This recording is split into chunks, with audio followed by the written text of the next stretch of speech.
go. Alright.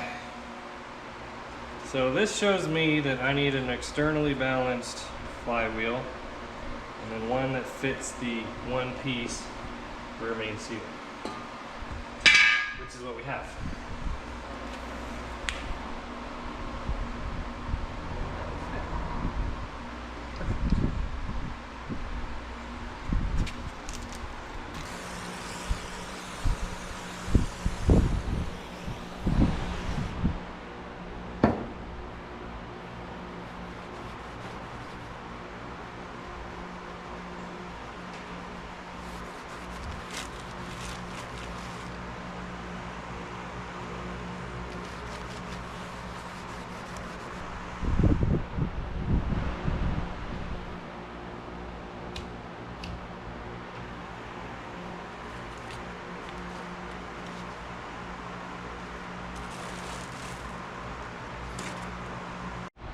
Alright, I got the pilot bushing bearing, it's a bearing, installed.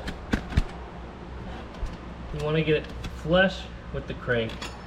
I did have video of it, but it got deleted as I was messing around with it, so it's in. All I did was take the socket and the hammer and just lightly pound it. I did put it in the freezer before. Alright, so here is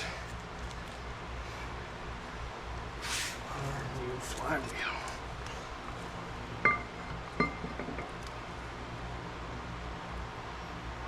And I put some thread locker on these.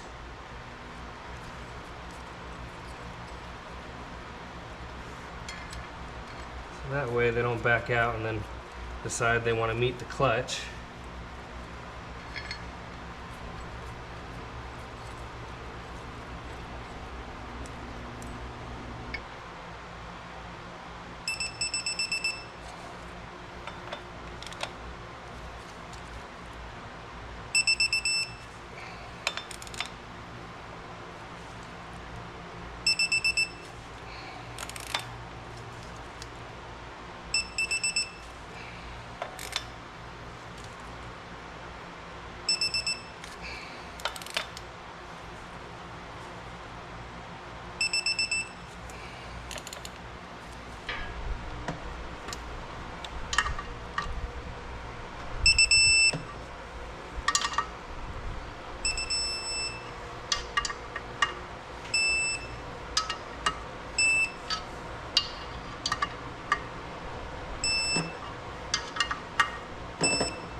Well, now I know why Pole Barn Garage loves the super clean stuff. So I just sprayed this stuff on there, let it sit for 5 minutes. Look at that.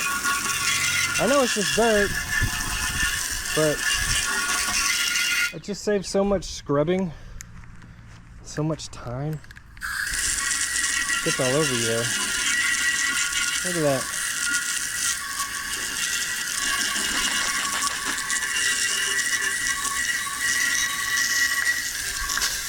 You can tell the parts that I didn't get.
Alright, one of the next things we need to do is connect the clutch pedal to the transmission. And the way you do it is through what's called a Z-bar. So this is the Z-bar that was off of the wrecked car. As you can see, pretty messed up. This is the Z-bar I had, and I was really excited to use it until I found out that the ball for the pivot, which is right here, goes in the side of the engine, was broken. So I decided to go ahead and just buy a whole kit that would have everything that I need to put everything together. That way it'll go in and it'll be new. So we have all the clips, all the little fasteners, all the nuts, everything that we need to connect these two things together. If you look at this car, the number one thing if you're doing an auto to a manual conversion is you need to weld this bracket, you can see it right there, onto the frame. So that's where it goes, right in line with the boss in the engine block, right there, to put that together. So we have the rod coming out of the firewall for the clutch somewhere right here in front of me. I have a new boot on it, but we're basically going to, you can see how it goes into that like that. We're basically going to adjust the nut according to what the old one is and go from there.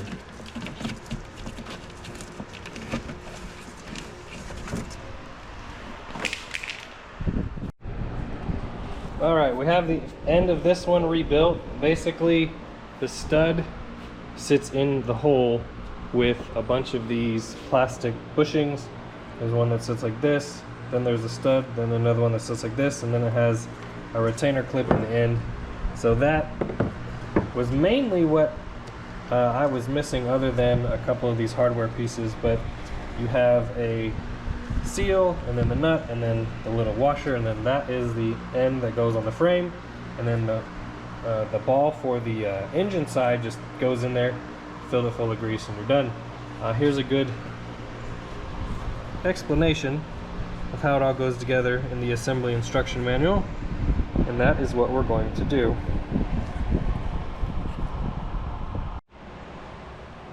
Alright, here's the finished product. We have one spring here. I'm missing a spring that goes from here to here. I'll find that, but all hooked up like it's supposed to be. I did end up putting another of those plastic nylon bushings on this side because there was a little bit of play side to side, so I put one in there, and it's a lot more solid than it was. So we're gonna go in the car and see what the clutch pedal feels like. All right, the brakes are bled. I really didn't get much air out of it, a lot less than I thought I was going to. But there's a couple more things that we need to do before we are able to drive it. One is I need to put the spark plug wires back in and the distributor cap back in, hook all that back up, and then next I need to figure out a throttle. This had some janky stuff in it. There's still gas in that Holly.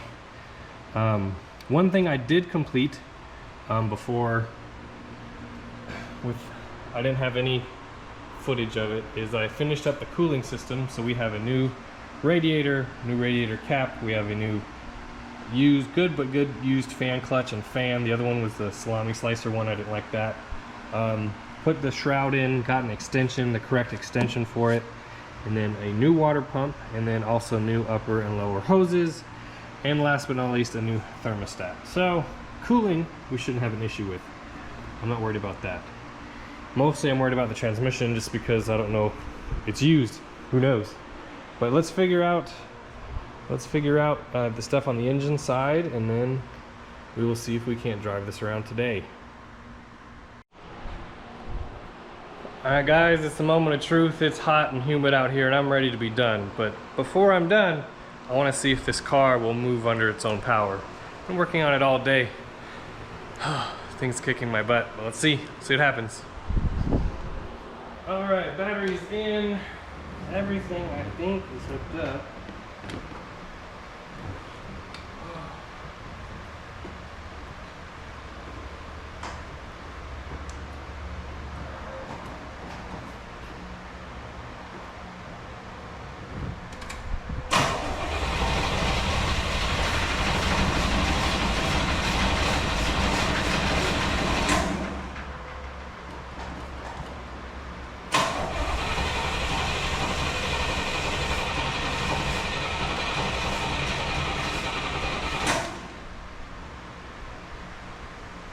does it sound like it has no compression?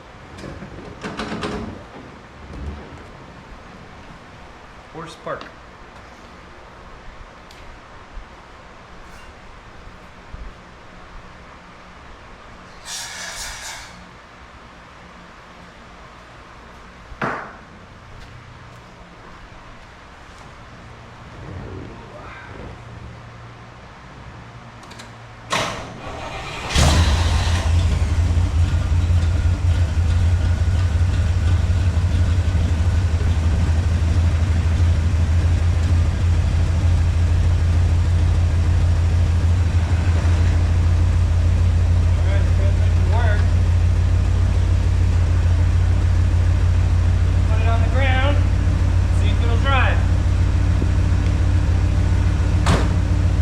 Also, don't run your wheels with the car in the air for very long because the U-joints can bind, but I just wanted to make sure it's going to move.